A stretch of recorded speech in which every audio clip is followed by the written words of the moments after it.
In this episode, we talk about the ongoing forbearance for the SAVE student loan payment program and cover scenarios when you should consider switching to a different IDR plan. Let's get started.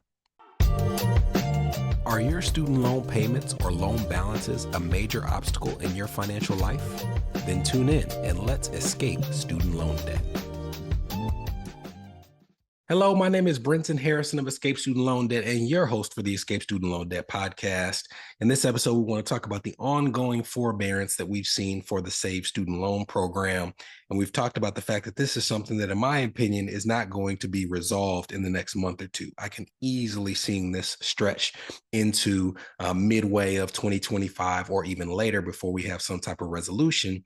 And as a result, you have people who are on the SAVE plan signed up hoping to either lower their payment or maybe they were just on the revised pay-as-you-earn plan already and were automatically thrown on the SAVE plan. And it's put them in a situation where they are now not receiving credit for things like income-driven repayment plan forgiveness or public service loan forgiveness because, unlike other forms of administrative forbearance, this period, as it pertains to SAVE, is not eligible for credit under either of those programs. So what I thought we would do is talk about some of the options that you have if you're in that administrative forbearance and you're feeling a little antsy. Maybe you are very close to having your student loans forgiven under income-driven repayment or under public service loan forgiveness, and you're wondering whether you should just ride it out and save the money that comes with not having to make that student loan payment, or whether you should make other moves, like in the most extreme of scenarios, refinancing to a private entity and just paying it off, or as it pertains to this episode, simply switching to another income-driven repayment plan. So let's start with evaluating the other income-driven repayment plans to which you could switch in the first place. And believe it or not, there is a document that we can use to guide us in this evaluation. And it just so happens to be the Escape Student Loan Debt Guide to Income-Driven Repayment Plans that we released a few weeks ago. If you do not already have this guide, you can get your version by going to escapestudentloandebt.com/guide. That's escapestudentloandebt.com/guide. But you can see in this, we can actually go and look at the different income-driven repayment plans and cover everything from their eligibility to their protected income that shows how your payment is going to be calculated, the percentage of your discretionary income that is going to be used for that calculation, and how long you have to pay on these plans before your student loans are forgiven. Now, on this guide, you'll notice on the left-hand side that all of the plans are listed, even though there is one of these plans that I would tell you to never sign up for if you have another option, that being the income contingent repayment plan, and the other plan being the pay-as-you-earn plan that you can no longer sign up for. And this one's a little tricky because the pay-as-you-earn plan is technically closed to new borrowers. We've talked about this in recent episodes. This plan was closed to new borrowers as of July 1st, but because of some of the court back and forth, there was like a brief period in July and August where you were still able to apply for pay-as-you-earn. If you send in a paper application, that window is now closed. So the pay-as-you-earn plan is formally closed to new borrowers. So even though all are listed because you might already be on the pay-as-you-earn plan, if you're on SAVE and you're trying to switch, you wouldn't choose income contingent repayment plan because it's too punitive, which leaves you with the old version of income-based repayment and the new version of income-based repayment. Realistically, if you're going to switch IDR plans, these are your only two options if you're leaving SAVE. So let's go through the eligibility of these plans and show you how after the break, when we give you some scenarios, the option that you have available to you could make the decision of whether it's worth making the switch or whether you simply need to stay put, regardless of how long this forbearance lasts. And when it comes to eligibility for old income-based repayment, because it is the worst of the two versions, there really isn't something to like qualify for. If you have a direct loan or an FFEL loan, you're eligible. The timeline of which you have the loans is less relevant. IBR is the only income-driven repayment plan that allows you to make payments when you have FFEL loans, which you shouldn't still have them. You should have been consolidated by now, but technically you can pay back those loans that are either direct or FFEL on these plans. And for eligibility for old IBR, you just need to be a borrower before July 1st, 2014. Now, when it comes to how much of your income they will take off the table before they calculate your payment, they will take away, in terms of protected income, 150% of the federal poverty level on either version, old IBR or new IBR. But when it comes to the discretionary income that's left, under the old IBR, the payment is 15% of your discretionary income for 25 years of payment. If you pay it off before 25 years, obviously you pay it off. But if you still have a remaining balance after 25 years, any of that remaining balance will be forgiven regardless of the amount. Now, when it comes to new IBR, the dates are very relevant because this is the more attractive version of the plan. This is the plan that is almost exactly the same as the pay-as-you-earn plan. We'll cover why it's not exactly the same after the break.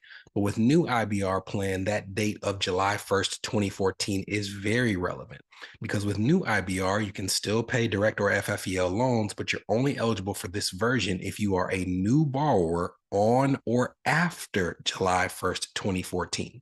And new borrower doesn't necessarily mean that you first took out a loan on or after July 1st, 2014. It really just means that you can't have had a student loan balance as of July 1st, 2014. So let me give you an example. Let's say you're a person who took out loans for school in 2009 to get your undergraduate degree. Maybe you took out a small amount, and in the interim years, you decided to pay off that loan in full. And maybe in 2016, which is after July 1st, 2014, you decided to go back to graduate school.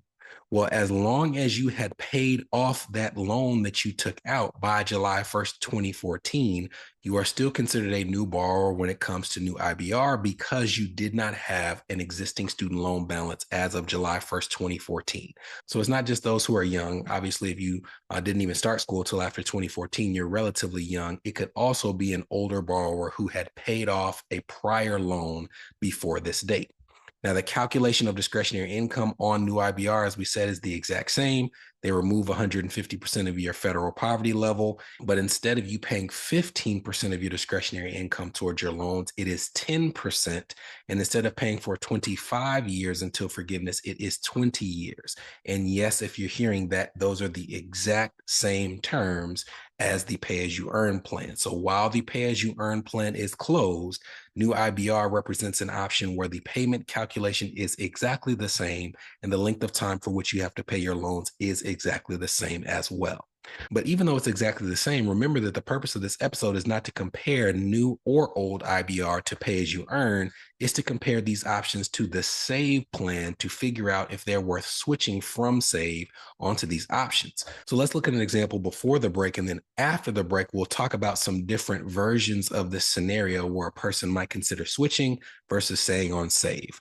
If you're looking at the bottom of this guide, you will recall that there is a calculator that allows you to put in the variables that will show you your payments under the different payment plans. We have our adjusted gross income. Let's assume that in this example, we have a family of 4 who has a $150,000 adjusted gross income. We're going to assume that they have a student loan balance of $250,000.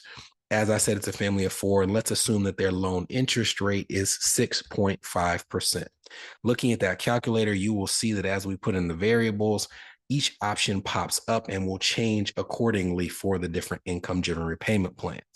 So if this family with these variables, $150,000 adjusted gross income, family of 4, $250,000 student debt, were to have the 10-year standard plan, then as a family, either one person with the debt would pay all of this, or if both people had debt, it would be some percentage allocation of this number.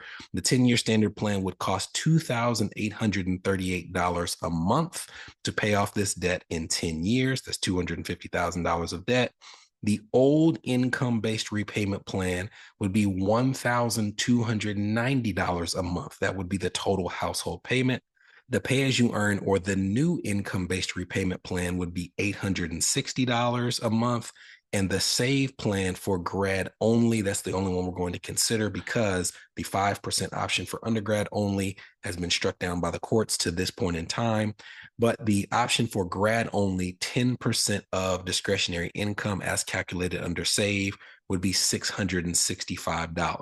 So you can see right away some scenarios where it would be a little more attractive to switch off of SAVE to another plan. But after the break, we'll dig even deeper into these scenarios so you can decide for yourself when it would or would not be worth the switch. You're listening to the Escape Student Loan Debt Podcast. Subscribe now at escapestudentloandebt.com. Welcome back. Welcome back for the break, and we're going to go right back to the scenario we were talking about before the break, where we have a family of four, $150,000 adjusted gross income, and cover some scenarios where maybe they would or would not switch from SAVE to another option. Let's first start with the assumption that option one is they are only eligible for old income-based repayment, where they have to pay for 25 years. The payment is more punitive. If you're looking on screen, it's the difference between them paying $665 a month versus $1,290 a month. In this scenario, if this family was far removed from having their student loans forgiven under either income-driven repayment plans or public service loan forgiveness, then I absolutely would not make the switch. I would not be putting myself in a scenario where just because I couldn't wait 6 to 9 months, possibly a year, that I rushed and pulled the trigger and signed up for a different payment plan. And here's why. The one thing that we haven't discussed about income-based repayment as compared to the other income-driven repayment plans is with income-based repayment, if you leave the plan, either because you no longer qualify from an income perspective or you switch to another income-driven repayment plan, the interest on your student loans will capitalize. And capitalized interest is a concept that we've talked about on the podcast in the past. It is essentially what happens when you have a separate interest that had been growing apart from your principal student loan balance, and it is added on to your principal. You see on screen an example where if you had $100,000 that you owed at 5%, the way that federal student loans work is you have your $100,000, 5% is charged based on that $100,000, but it's put in a separate bucket. So you can see on your screen in year one, if you had $100,000 at 5% interest, it would be $5,000 interest. The second year, they're still calculating your 5% off of the $100,000, which means another $5,000 of interest. If capitalization were to occur, however, the $10,000 in interest that's sitting apart from your principal would be added on to the principal. So now when they calculate that 5% each year, it's off of $110,000. And instead of $5,000 interest accruing, it's $5,500. And this may not seem like that big of a deal, but it is a big deal if we're in a scenario where the current status of what happens when federal student loans are forgiven is changed. As of right now, until 2026, if you have federal student loans forgiven, then those forgiven loans are not treated as taxable income. But if that is not extended, starting in the year 2026, if you have federal student loans forgiven for any other reason than disability, death, or public service loan forgiveness, it will be treated as taxable income in the year of forgiveness. So the problem with switching from SAVE, where as it stands right now, any unpaid interest not covered by your loan payments would be covered by the federal government, which keeps your student loan balance from growing. Switching to a plan like IBR, which already has a higher payment, would likely mean that if the courts let some version of SAVE through, you're going to want to switch back, right? You're not going to want to go from low payment to high payment and not switch back to the low payment if the option's available. But the problem with that is if you do so, you are guaranteeing yourself that that interest will capitalize. And unfortunately, the IBR plan is the only remaining plan under this umbrella where interest still capitalizes when you leave that plan for another income-driven repayment plan. That's why my advice would be, if this family is in a scenario where they are not anywhere close to having their student loans forgiven, close being a year or two away, I would not run the risk of switching from SAVE to the old IBR plan because of the interest capitalization statute. Next, let's go through the scenario of someone who is eligible for new income-based repayment. And this was quite a difference between old and new. You'll recall that under the SAVE plan, the family will pay $665 a month. Under new IBR, it was $860 a month. So a much smaller difference, about $200 a month. Now, the interest capitalization statute still stands if this couple were to try to switch back and forth from new IBR to SAVE, But I would say, even if they're a bit further removed and they do not qualify for public service loan forgiveness, then this might be a switch that they consider. Maybe they're in a scenario where this is a lower income earning year, at least in terms of what they project for the next few years of their life. And they're not trying to lose this year of credit towards income driven repayment. They're not eligible for public service loan forgiveness. And they're looking and saying, in an ideal world, we'll be paying a couple $100 a month more. No, but this is the world that we're in, and it's worth the switch so we don't lose the opportunity for however long this forbearance lasts to have that payment off of a lower income. I can see that being an option where a family says it's worth the switch, even though it's going to cost us a little more, because we'd rather deal with the devil that we know than the devil that we don't know. And the reason I make that specific inference about people who are not eligible for public service loan forgiveness is because we are going to cover if they are eligible in the last scenario. So this is assuming that neither person in this relationship is eligible for public service loan forgiveness. If they have a ways to go or they're close with income-driven repayment plan forgiveness, switching to new IBR would be an option that would be worth considering as long as you are comfortable with the fact that it's going to cost you a little more money. The last scenario that we're going to cover is a couple where either one or both of them are eligible for public service loan forgiveness. And in this scenario, you'd have to be really, really close and really, really tired of looking at your student loans for me to recommend you making the switch. And here's why. In one of our most recent episodes, we talked about public service loan forgiveness buyback programs. And it gives you the opportunity to go back in time for periods where you had eligible employment under public service loan forgiveness, but for whatever reason, we're not making a payment. And you can get back credit for public service loan forgiveness by making payments for what you would have had to pay under the absolute lowest income-driven repayment plan available at that time. And as of right now, the lowest student loan payment plan option available under IDR plans is the SAVE plan. So even though this period of administrative forbearance doesn't count towards public service loan forgiveness, if you work for an eligible employer right now, you know that in the future, you will have the option of buying these credits back. So to me, when I look at the possibility of not having to make a payment right now, if you have other constraints in your budget, if you have other financial goals, maybe you just want to say, hey, if I know I'm going to eventually have to make these payments, why don't I put them in a high yield savings account or put them in a CD so I can earn interest on them? And then whenever this period comes where I need to buy it back, I'll at least have earned a little money on my money. There's all different versions of managing those payments and putting them in a savings account or somewhere else, or paying down other debt. So when the time comes to buy back those credits, that you're in a better position to do so. But the reason I say that there is like this small pocket of people who just decide to make the switch anyways is because you may just be so sick of looking at your student loans, and maybe you're within a year in terms of how many credits you have to have towards public service loan forgiveness. It's worth it to say, I don't care if it costs me a couple $100 more a month. I'm going to make the switch, pay my couple $100 so I can get eligible for public service loan forgiveness and get out of Dodge. And in that scenario, whichever of you, or if both of you are eligible for public service loan forgiveness, this is the decision that you have to make. Would I rather just wait it out and take advantage of not having a payment right now, knowing that I have the option of buying back that credit in the future?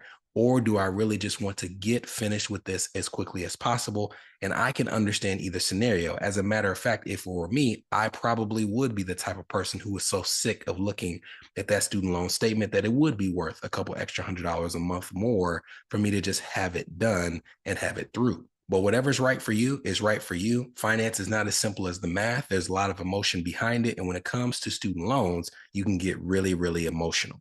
So I know that was a lot to cover. It's one of those episodes where we had to get into the nitty gritty and the math of it all, which can be a little overwhelming at times. But I hope that if you're in one of these scenarios that you can follow where I'm going with this. If you don't have the guide that we referenced in this episode, again, you can go to escapestudentloandebt.com/guide to access it. And we will be back in your ear in 2 weeks with more ways to have your student loans forgiven, reduced, reorganized, or expedited. See you then.